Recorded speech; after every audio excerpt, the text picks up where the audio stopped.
इस कहानी की शुरुआत होती है कि एक ग्रेट डंजन से। इस डंजन में बहुत खतरनाक खतरनाक जानवर रहते हैं। ये जानवर सभी लोगों को मारते हैं जो भी डंजन के अंदर आता है। तभी हमें दिखाया जाता है ये जो भी है सब कुछ बकवास है। मैं भूखा और लाचार हूँ और ये मेरे साथ एमएपी के साथ ऐसे कैसे कर सकते हैं। क्या मेरे पास कोई भी रास्ता नहीं है? तभी ये सोचता है कि मेरे मरने का कोई भी रास्ता नहीं है। तभी एक खतरनाक स्नेक जो मॉन्स्टर दानव सामने आता है। बाहर जाने के लिए यहाँ पर काफ़ी सारे दैन्य रास्ते हैं। मुझे 38 साल हो गए हैं, लगता है आज मैं मर ही जाऊँगा। अगर मुझे पता चलता कि किस पॉइंट से मेरी गलती है तो मैं कुछ टाइम पहले वापस जाता समय में। साल 2025 में अचानक से टॉम पूरी दुनिया में अपीयर होने लगा। जहाँ देखो हर तरफ डर का माहौल बना हुआ था। लगातार अर्थक्वेक के झटके आने से टॉम राइडर खड़ा होता है और उसे मिस्टीरियस रेलिक्स मिलते हैं। ये रेलिक्स अपने मास्टर को अद्भुत शक्तियाँ प्रदान करते हैं। इस कहानी में उन नए लोगों की कहानी सामने आती है जो भी इन ताकतवर रेलिक्स को इकट्ठा करता है। वो रेलिक्स उसकी जीवन को बदल के रख देते हैं। देखते देखते इसमें रेस लगने लगती है कि कौन सबसे ज़्यादा रेलिक को इकट्ठा करेगा और कौन सबसे ज़्यादा ताकतवर बनेगा। मुझे मेरी मेहनत का फल मिल जाता है और मुझे रहस्यमय एक रेलिक मिल जाता है। हद से ज़्यादा मेहनत करने के बाद मुझे ये रेलिक्स मिल गए। इस रेलिक्स से मैं अपनी ज़िंदगी को आराम से बदल सकता हूँ। लेकिन कोई फ़ायदा नहीं हो पाया। दुनिया में पहले ही कानून इतने ज़्यादा सख्त बनाए गए थे। जिसके पास आधुनिक रेलिक्स है, ताकतवर रेलिक्स है, सिर्फ उसी की चलती है। जिसके पास कुछ नहीं है वो कुत्ते की मौत मारा जाता है। एक कंपनी के सीईओ ने मुझे अपनी पार्टी में शामिल होने को कहा और कहा कि वो हर तरह की मेरी मदद करेंगे।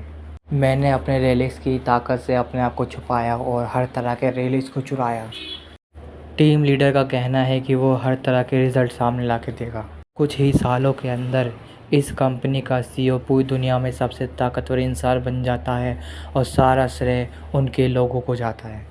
जितना सीईओ ताकतवर होता रहा उसने मुझे कचरे के समान रखा।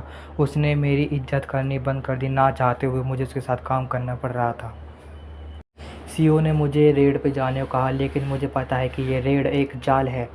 मैं समझ गया हूँ कि मैं इतना अच्छा हूँ कि इसने मेरा फ़ायदा उठाया और यही मुझे मारना चाहता है। ये कुत्ता कमीना मेरी जाल में फंस गया। हमें दिखाया जाता है कि वो सांप टॉम राइडर को खा रहा होता है। हे, तुम भले ही ज़्यादा बड़े हो सकते हो लेकिन तुम इतने बड़े होने के बाद भी मुझे छोटे से इंसान को खाना चाहते हो। चले जाओ यहाँ से, मैं तुमसे नहीं डरता। तुम एक गंदगी के ढेर के अलावा और कुछ भी नहीं हो। मरने के बाद भी मैं तुम्हारी ज़िंदगी बद से बदतर कर दूँगा। अरे यार, कितनी बदबू आ रही है इसके मुंह से। अरे यार, आखिर वो क्या था? आखिरकार किसी ने मेरी वॉइस सुनी। ये आवाज़ तो लगता है मिस्टीरियस रेलिक्स की हो सकती है। मैं नहीं जानता कि तुम कौन हो, लेकिन मुझे इस सांप से बचाओ और मैं तुम्हारे लिए जो चाहूँ वो कर सकता हूँ। तुम्हें क्या लगता है कि तुम इस हालत में अपनी जान को बचा सकते हो? तुम शरीर के बीचों बीच में से कटे हुए हो। क्या तुम्हें लगता है तुम ज़्यादा जी लोगे? इंतज़ार करो अपनी मौत के आने का। अफसोस की बात है कि तुम इतने ताकतवर होने के बाद भी लेकिन गलत समय में पैदा हो गए और अब तुम मरने वाले हो बिना मतलब के, बिना अपने पंख फैलाए। चुप करो, तुम मेरे बारे में कुछ नहीं जानते। तुम क्या चाहते हो कि मैं इस ज़िंदगी को चुनूं? मेरी ज़िंदगी बस बहुत हो गया। जितना मैं सोचता हूँ मुझे उतना ही गुस्सा आता है। अब मैं ना चाहते हुए भी मरने के बाद भी उसे ज़रूर मारूंगा। तुम मुझे बहुत अच्छे लगे। तुम अपने टैलेंट को यहाँ पर ख़राब नहीं कर सकते। ये किसकी आवाज़ है? ये कौन है ये? लेकिन मैं तुम्हें एक मौका और दूंगा। ये क्या, एक चिड़िया? देखो, अब तुम चुन सकते हो अपनी ताकत को। राजा, इस नर्क का राजा। दिखने में वो एक कौवे जैसे लग रहा था।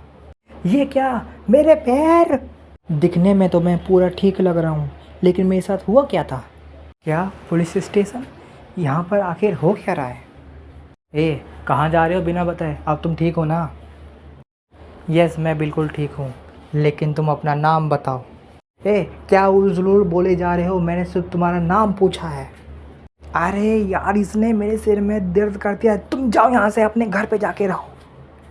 नहीं, ये नहीं हो सकता, ये 2025 नहीं हो सकता। ये घड़ी में टाइम देखना होगा। ये क्या, 1 जनवरी 2025 ऐसे कैसे हो सकता है? कहीं पी के तो नील टल्ली होके आया है यहाँ पर। ये कभी भी सच नहीं हो सकता। क्या ये सच है कि मैं समय में पीछे वापस आ गया हूँ?